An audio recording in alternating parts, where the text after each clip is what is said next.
Sempre s'han encantat, evidentment, tant els mariners com la gent del TAP. Bueno, Palafrugell i a tota la zona tapera va tenir molt d'impacte tot el tema de cors de claver.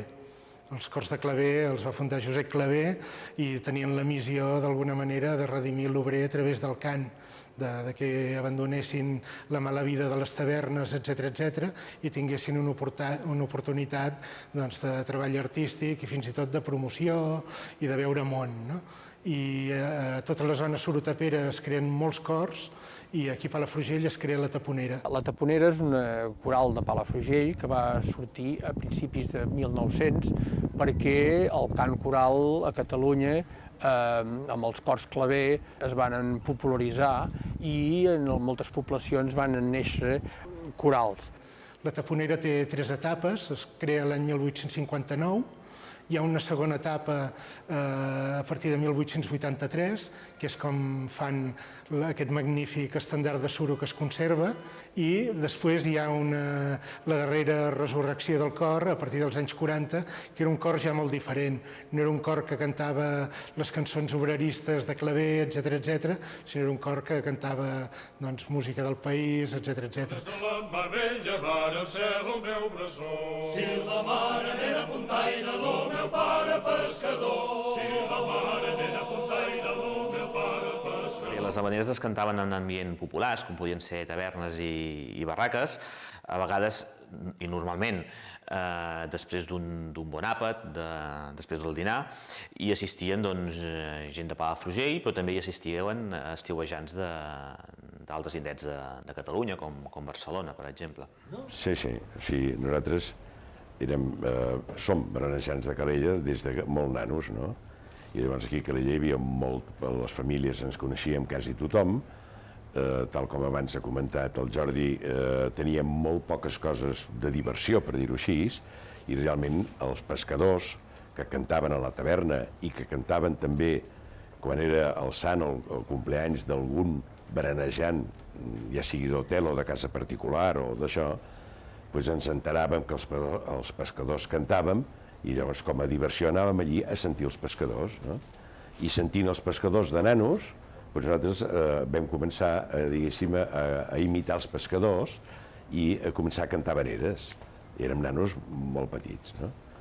Molt jovenets, vaja. I llavors què passa? Que quan hi cantàvem per tot arreu, a cases nostres i després també quan anàvem al bar La Vela o anàvem a Can Batlle, el que sigui, ens reuníem. I a Barcelona.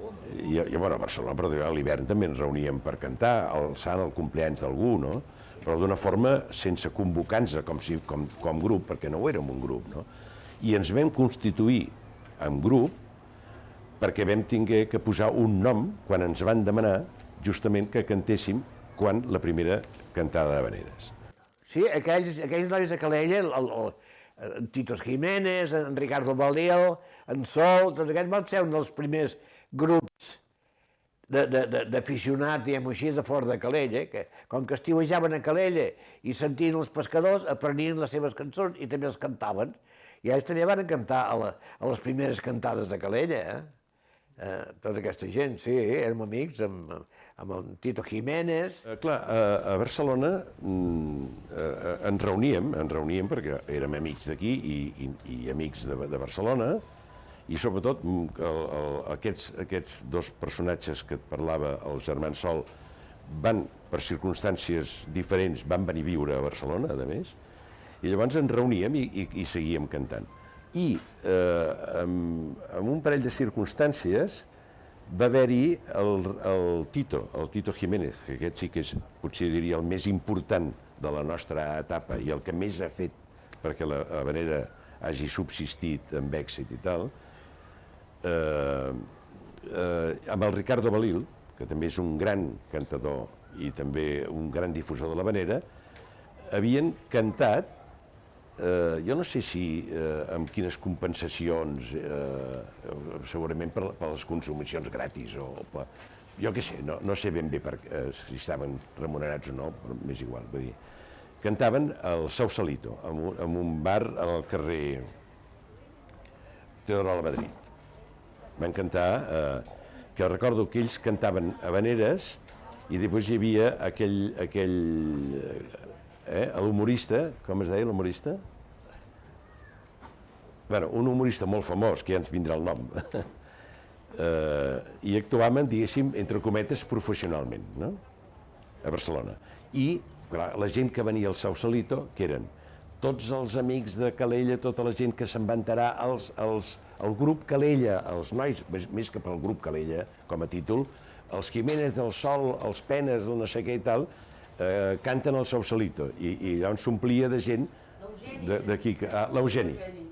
L'Eugeni, el famós d'això, actuava, sí, actuava l'Eugeni, que també va ser els seus principis, i els teloneros eren, que evidentment cantaven el Ricardo Balil i el Tito Jiménez, i jo i el Jordi i els que hi anàvem, que cantàvem, no? També ens hi posàvem i som-hi, no?